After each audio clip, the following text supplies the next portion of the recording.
Eu agradeço o convite, né? E estou bem satisfeita de estar assistindo aqui aulas com uma qualidade tão boa e com informações tão importantes para o dia a dia. Foi meio difícil fazer essa aula, a ideia foi minha, depois eu me arrependi. Eu que coloquei, ai, vamos fazer um meio ano em revisão. Eu falei, Ricardo, eu só dou bola fora mesmo nessa. Né, fiquei pesquisando assim quais os artigos, né, que saíram nos últimos 6 meses que tiveram alguma importância para mudança de conduta, né, nossa, no atendimento do paciente. Então, eu selecionei 4 artigos de 4 assuntos diferentes e perguntei para a inteligência artificial, que agora é moda, né, Ricardo, quais foram mais baixados e citados, né, nesses últimos tempos em revistas de boa qualidade, e entre eles o que realmente poderia ter trazido de benefício, né, para o atendimento no dia a dia. Então, esses são meus conflitos de interesse, eu não tenho conflito de interesse para essa aula, e eu vou começar com esse artigo, que é um artigo que foi publicado o ano passado, e que quem encabeça esse artigo é Celeste, né, que, na minha opinião, talvez seja a pessoa que mais estuda atualmente a asma grave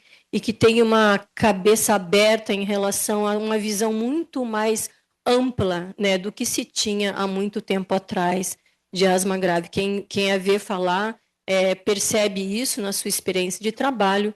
Ela é uma pesquisadora, né, e professora da Universidade da Dinamarca, né, em Copenhague, e que também tem ali a participação do Ian Parvort, né, que é um londrino, né, é um pesquisador inglês, né, do Reino Unido, que também participou de grandes estudos clínicos e que tem uma importância muito grande atual no conhecimento da asma grave. O que eu achei muito interessante nesse artigo é que ele responde para a gente as perguntas que a gente faz toda sexta-feira naquele ambulatório de asma grave. Por que que esse indivíduo está aqui há 18 anos? A gente conseguiu chegar até aqui. Ele está com imunobiológico, ele está com anticolinérgico de longa, ele está com reabilitação pulmonar. A gente está fazendo tudo que a gente consegue, mas ele ainda não está bem. Por que que o ACT dele ainda é 15? Sendo que eu estou fazendo o que eu tinha que fazer. Né? Por quê? Por isso angustia a gente. Né? A gente tem, o nosso atendimento foi 248 pacientes com asma grave atendidos no ano de 25 nesse ambulatório, e a gente tem 110 pacientes em uso de imunobiológico no nosso serviço. E mesmo assim, a gente não consegue atingir a tão sonhada remissão clínica, né? O paciente ainda sofre com o impacto da doença na sua vida. E ela responde isso de uma forma muito brilhante, deixando a gente mais tranquilo, porque talvez a gente não esteja tratando só asma grave, e o paciente não esteja só com asma grave. O impacto é tudo que a doença deixou e o seu tratamento nos últimos anos desse paciente. Então, qual foi a carga de comorbidades que esse paciente adquiriu usando corticoide por tantos anos, né? E as alterações que ele sofreu durante a sua vida, carregando a doença há tanto tempo.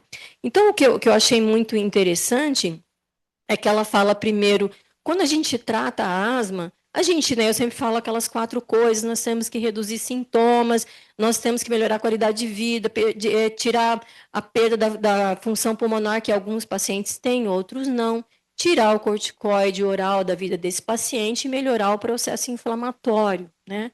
Mas as manifestações clínicas, elas têm a ver com alterações estruturais da via aérea, que são representadas aqui por todo esse dano que o Jean brilhantemente falou sobre, né, processo inflamatório, né, pela atividade inflamatória atual da doença, ou seja, será que aquele paciente ainda está inflamado ou não, ou tudo que ele tem é remodelamento, é uma alteração que você não vai conseguir mais reverter, e o impacto da doença na vida do paciente, principalmente falando sobre comorbidades ou multimorbidades, que agora é um tema mais assim amplo, ou seja, o que tudo isso, a gente, né, paciente que é obeso, paciente que tem uma doença inflamatória sistêmica, que é a obesidade, o paciente que tem uma desordem respiratória também é multicausal por causa do uso do corticoide, por causa da ansiedade, por causa do sobrepeso, por causa da própria asma. Pacientes que a gente está vendo muito, que são pacientes que têm traqueobroncomalácia por destruição de cartilagem, pelo impacto inflamatório, que também é um remodelamento das vias aéreas, paciente com apneia do sono, paciente com osteoporose, com miopatia relacionada ao uso crônico do corticoide, que tudo isso dá dispneia, muitas vezes despertares noturnos, e que no ACT a gente não consegue capturar de onde vem esses sintomas, é só da asma ou não. E a gente vê isso se repetindo, que se repetiu também na corte em que essa professora Celeste acompanha na Dinamarca, onde se vê que o último desfecho que consegue atingir é a melhora do AQLQ ou do ACT, ou seja, o paciente não melhora do desfecho, melhora de sintomas, mas reduz exacerbação, às vezes ganha função pulmonar, mas ele não melhora porque eu estou falando de 3 situações, não apenas do controle da inflamação, que é o que às vezes a gente vê, a gente faz. O eosinófilo está em 30, a feno está em 5 e o ACT está em 15. Por quê? Porque a gente tem outras 2 situações envolvidas, mesmo que com um processo inflamatório controlado. E um outro dado também que ela fala é assim, a gente tem que redefinir esse termo remissão. A remissão, então, seria o que ela começou a defender há 2 anos atrás no Europeu, né, numa palestra, onde ela dizia de remissão imunológica, ou seja, o paciente não tem atividade inflamatória. Isso seria remissão. Isso a gente consegue realmente com medicação, ou seja, a gente pode chegar lá e tirar a atividade inflamatória com as atuais drogas que nós temos. No entanto, muitas vezes, a remissão clínica não é alcançada porque a doença tem uma amplitude muito maior. Ou seja, a gente é mais fácil até conseguir remissão imunológica do que remissão clínica. E a gente achava que era ao contrário, né? Então, isso eu achei muito interessante, estar em remissão é realmente não ter tudo isso, né? E outro desenho, né, que tem e último no artigo dela, é isso aqui. Aonde que a gente vai tratar o paciente? Em qual fase da vida dele? Talvez a gente não esteja conseguindo essa remissão imunológica, ou remissão clínica, ou remissão total, porque a gente perdeu uma janela de oportunidade, que é quando esse paciente ainda não tinha um impacto inflamatório na sua vida e o impacto da doença mesmo. Ou seja, são pacientes, não que são pacientes jovens, mas jovens na doença, porque o paciente jovem, muitas vezes, começou a sua doença aos 6 anos de idade, mas tem um paciente que tem 42 anos que começou a sua doença aos 40 anos. Ou seja, a asma, principalmente de início na idade adulta, ela não pode ser negligenciada, principalmente se ela for eosinofílica. A gente não vai ficar esperando passar 3 anos, mas exacerba só uma vez por ano, mas você está vendo a função do pulmonar do paciente cair rapidamente, e ela cai.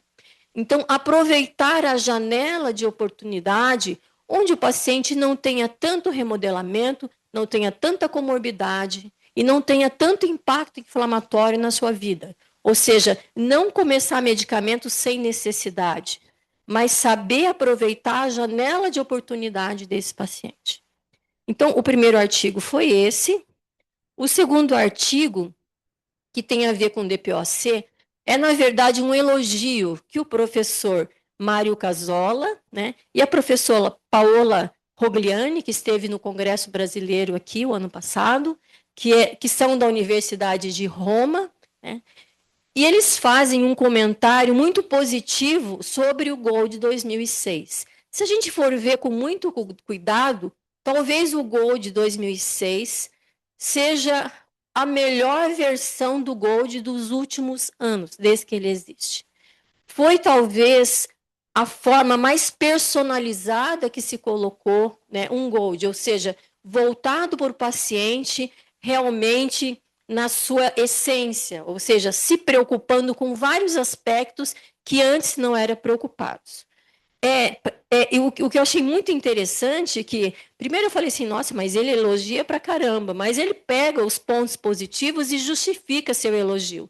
E o professor Mário Gazola, ou Casola, ele tem um histórico muito grande de pesquisa, e ele deve ter mais ou menos ali na sua faixa etária uns 75 anos, ou seja, ele fala com propriedade e sempre trabalhou com DPOC. Então, é uma pessoa que consegue, no artigo, colocar o histórico de dificuldades que quem trata de POC há muitos anos já passou. E o que eu achei muito interessante foi essa figura, né, que eu queria trazer, que resume a atualização do Gold. Então, uma coisa interessante, o que aconteceu de mudança? Primeiro, aumentou o E. O que a gente percebe aqui? Há mais ou menos 12 anos atrás, tem um artigo, que é um artigo epidemiológico do Reino Unido, foi um dos artigos mais importantes de mortalidade na DPOC, com 180 mil pacientes com DPOC. Eu uso sempre esse artigo nas minhas aulas de graduação, porque ele está falando, o paciente morre de DPOC, o paciente morre de doença cardiovascular ou de neoplasia, então é um artigo muito citado. E o que naquela época ele dizia para a gente? Olha, quem morre mais é o B que morre mais. Por que o B morre mais? Porque o B é mais sintomático, mas o B também é exacerbador. Então, quando você morre e morre no B, o paciente morre de doença cardiovascular. Quando o paciente morre, que antigamente era o C e o D, quando esse artigo foi, que atualmente é tudo E, ele morre pela DPOC, ele morre pela exacerbação. E por que esse paciente B morria tanto? Morria tanto de doença cardiovascular numa exacerbação. Ou seja, não só a exacerbação, uma já é mortalidade para o paciente cardiovascular. E, além disso, o paciente sintomático. Eu acredito muito que daqui a uns anos, o paciente muito sintomático, ele tem que ser tratado como um exacerbador. Porque a alta carga de sintomas já você identifica que aquele paciente é um paciente que vai ter mais alta mortalidade. Aquele paciente que produz muita secreção, que é mais sintomático, que é mais inflamado, que é mais limitado, é um doente com mais alta mortalidade. Então, provavelmente, daqui a um tempo, a bola E vai crescer mais ainda. E ele elogia muito isso, porque a gente tolera 2 exacerbações, tolerava, mas os cardiologistas não toleram 1 infarto, 2 infartos, para fazerem mudança de estilo de vida, para supermedicarem o paciente. A gente tolerava isso. Então, era uma verdadeira vergonha para a nossa especialidade isso. E está começando a ficar diferente. Por isso que eu acho que essa mudança foi uma mudança, assim, até de forma de pensar do pneumologista. A outra mudança, né, que faz parte, é realmente baixar esse nível, né, de exacerbação para uma. Não toleramos mais do que uma.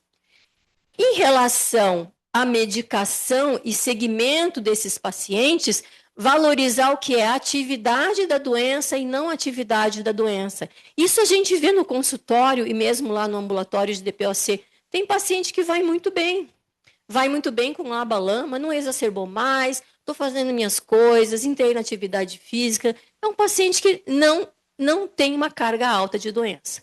E tem paciente que mesmo não está perdendo função pulmonar, mas é um paciente que é mais exacerbador e que é mais sintomático. Ou seja, a estabilidade clínica também tem que ser um foco do nosso acompanhamento. A gente tem que perceber qual paciente tem mais sintomas, é mais exacerbador e é mais perdedor de função pulmonar.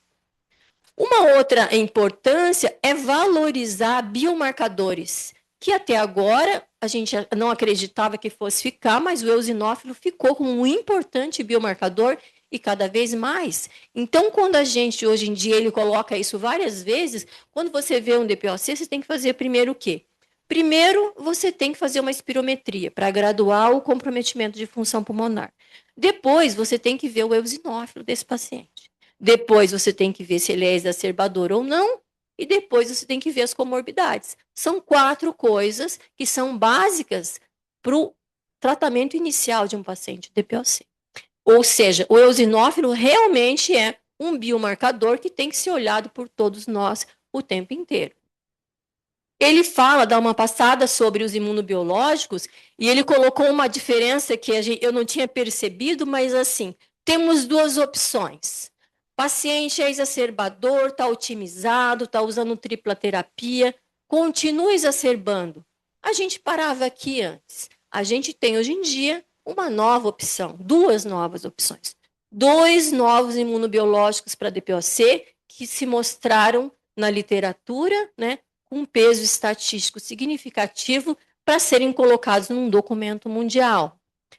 O mepolizumab, como ele coloca, teve um desfecho um pouco pior do que o dupilumab, mas a sua população selecionada incluiu pacientes com perfil bronquítico e enfisematoso.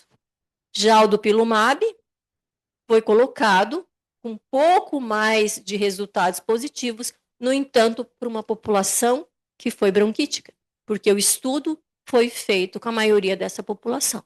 Então, se o paciente é enfisematoso, eu tenho base na literatura para colocar mepolizumab.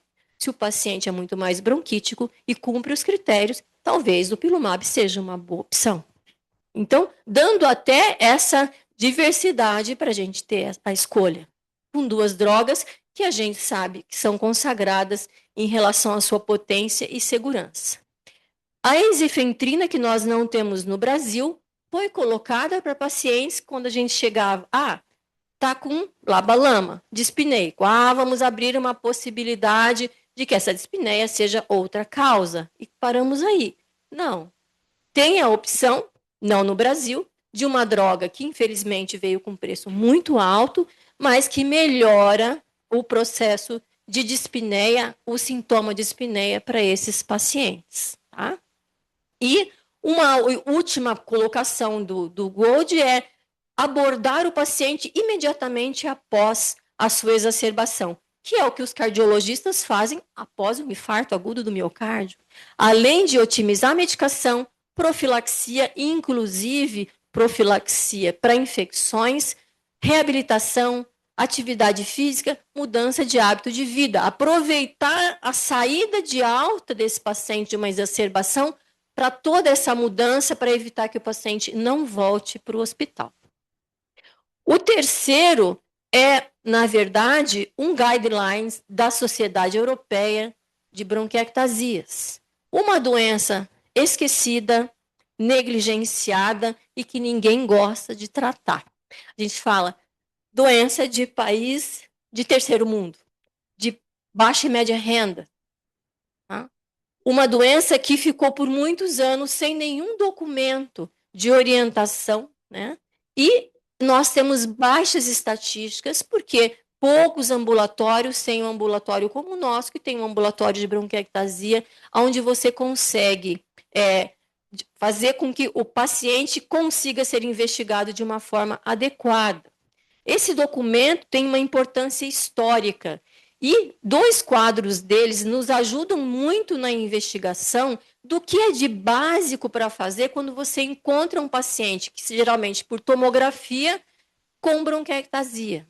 Então, para qualquer paciente com bronquiectasia, eu tenho que ter um hemograma, uma eletroforese de proteínas, uma dosagem de IgE, e de preferência um IgG e um IgE para aspergilos, a gente já está pensando em diagnósticos diferenciais. A dosagem de imunoglobulinas, para afastar que o paciente tenha uma imunossupressão, e a análise de Mycobacterium no escarro, ou seja, básico. Depois disso, eu vou ver as características dessa bronquiectasia e o que eu vou pensar. Então, se eu tenho um paciente que tem bronquiectasias mais nos lobos superiores, começou na infância, também tem rinocinusite, tem infertilidade masculina, né?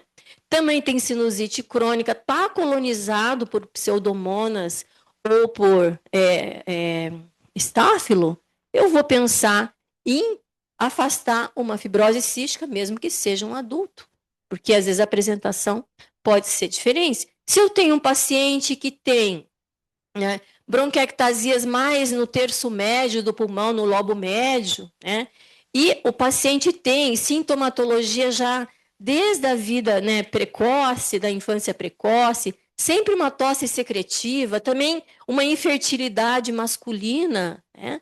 Eu vou investigar se esse paciente não tem, né, uma alteração como a discinesia ciliar, se o paciente tem, né, uma alteração localizada, principalmente num lobo só, e com um componente de impactação de secreção, árvore em brotamento, produção de secreção, mais uma doença mais localizada, eu vou fazer uma broncoscopia para insistir se não é uma micobacteriose. Se eu tenho uma bronquiectasia com comprometimento sistêmico, eu tenho que abrir a possibilidade de uma doença autoimune, uma artrite reumatoide, outra doença que pode fazer, ou uma vasculite, né? Eu vou um pouco mais, se o paciente tem uma hemoptise ou sinal de vasculite sistêmica, eu vou um pouco mais e tenho que referir e compartilhar esse paciente com o reumatologista.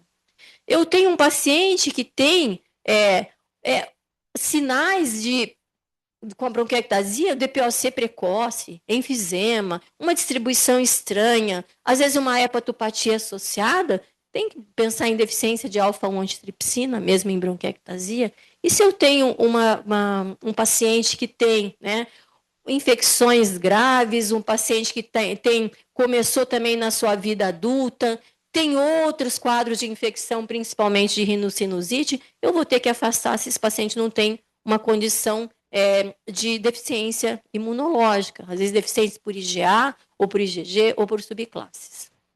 E, para terminar esse artigo, então, ele fala da conduta e do uso terapêutico da azitromicina, que ficou consagrada tanto nos pacientes colonizados por pseudomonas e também nos não colonizados, dizendo sempre que a segurança dos estudos é por 12 meses, mas que se o paciente está bem controlado, nós temos base na literatura para manter a azitromicina 3 vezes por semana. Bom, e por último, né, o último artigo, eu acho que o artigo que fez uma diferença muito grande esse ano, né, que foi falado um pouco pela Karen ontem, que foi o artigo que nos traz uma outra opção terapêutica para o tratamento da fibrose pulmonar progressiva. Quem encabeça esse artigo é um autor que é da Universidade de Los Angeles, e o artigo traz acho que um detalhe muito importante, que é o fato de ter sido desenvolvido em 44 países diferentes, onde o Brasil também incluiu pacientes. Ou seja, uma grande gama de heterogeneidade de população, e isso sempre é muito importante, porque a gente sabe que a genética, principalmente para doenças intersticiais, tem uma importância muito grande, onde foram envolvidos 1.176 pacientes com fibrose pulmonar, né? Essa fibrose pulmonar tinha que ser progressiva. Esse paciente poderia estar usando uma outra droga que pudesse ser, em 43% dos pacientes estavam usando nintedanib, né? E era o único antifibrótico que pode ser usado, perfenidona não era possível ter sido usado. O paciente não podia estar imunossuprimido, não podia estar usando corticoide mais de 15 miligramas e não podia estar usando a grande maioria dos imunossupressores que se usam, o micofenolato, né, o tocilizumab. Então, isso é uma limitação do estudo, porque tem muitos pacientes que têm doenças que têm um componente de autoimunidade, que estão imunossuprimidos e que também têm fibrose, né, em que você também acrescentar um antifibrótico ia ser positivo, mas, infelizmente, nesse perfil, nós não temos base para o estudo, mas foram 1.176 pacientes com fibrose pulmonar, sendo um perfil parecido com o que a gente está vendo, pacientes mais velhos, no seu predomínio do sexo masculino, e que um terço desse grupo, 391 pacientes, usou uma dose do nerandomilast, 18 miligramas, que foi a dose aprovada, né, para o tratamento. Um terço com uma dose um pouco menor, metade da dose aprovada, e um terço placebo. O placebo significava não estar usando nada, estar fazendo o tratamento padrão, mas esse tratamento não podia incluir outro medicamento que não fosse no nintedanib, que foi em 43% dos pacientes, ou seja, metade estava usando um outro antifibrótico, outra metade não estava usando antifibrótico, estava tendo um tratamento que não podia ser imunossupressor. E o que a gente vê de resultados, até quando às vezes, se você apresentar esse resultado para qualquer especialista ou para qualquer pneumologista que nunca tratou uma doença intersticial, ele vai dizer, meu Deus, que pífio, né? Mas não é, né? Qualquer coisa que evite a progressão da doença ou retarde a progressão da doença é louvável. Para um cenário onde a gente não tinha muitos anos absolutamente nada para fazer, onde já foi feito de tudo, até N-acetilcisteína em dose alta, junto com corticoide, junto com imunossupressor, e assim, tentativas absurdas, mas o melhor conhecimento da doença trouxe esperança para esses pacientes que têm uma mortalidade muito maior do que várias neoplasias de pulmão hoje em dia. Tem pacientes com doença intersticial que não vão mais que 2 anos.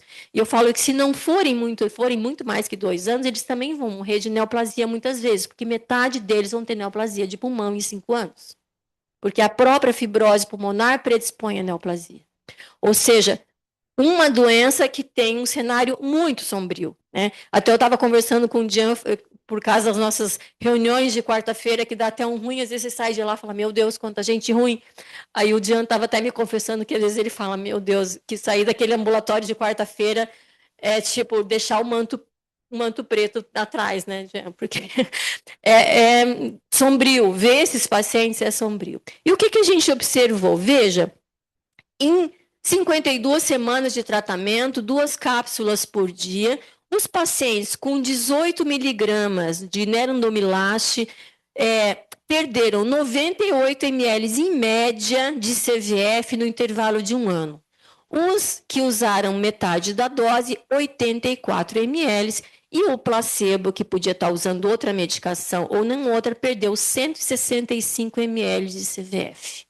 Ou seja, praticamente uma diferença muito significativa de 67 ml. Estatisticamente, média, né? Média e não, ou seja, alguns mais, outros menos.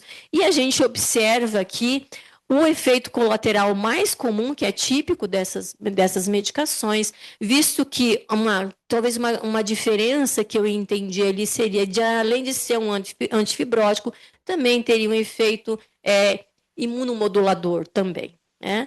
O que a gente vê é que praticamente 36% desses pacientes tinham diarreia, né? Que é o que a gente vê com os pacientes que usam antifibrótico, é uma droga que tem esse impacto na qualidade de vida do paciente. O que a gente observou também é que aqui dá para ver bem, né, a diferença, né, entre as duas curvas do paciente placebo e do paciente com a medicação em estudo, independente das duas dosagens, essa diferença em relação ali à mudança, né, da CVF já se faz aqui nas primeiras semanas do tratamento do paciente. E talvez esse aqui seja o dado mais importante do estudo, que seja essa diferença de mortalidade. Então, nós tivemos no grupo nerandomilast 18 miligramas, em 391 pacientes, 24 mortes em 52 semanas. No de 9 miligramas, 33 mortes. No placebo, 50 mortes. Né? E isso realmente faz uma diferença muito grande, ou seja, eu tive o dobro de número de óbitos no grupo placebo.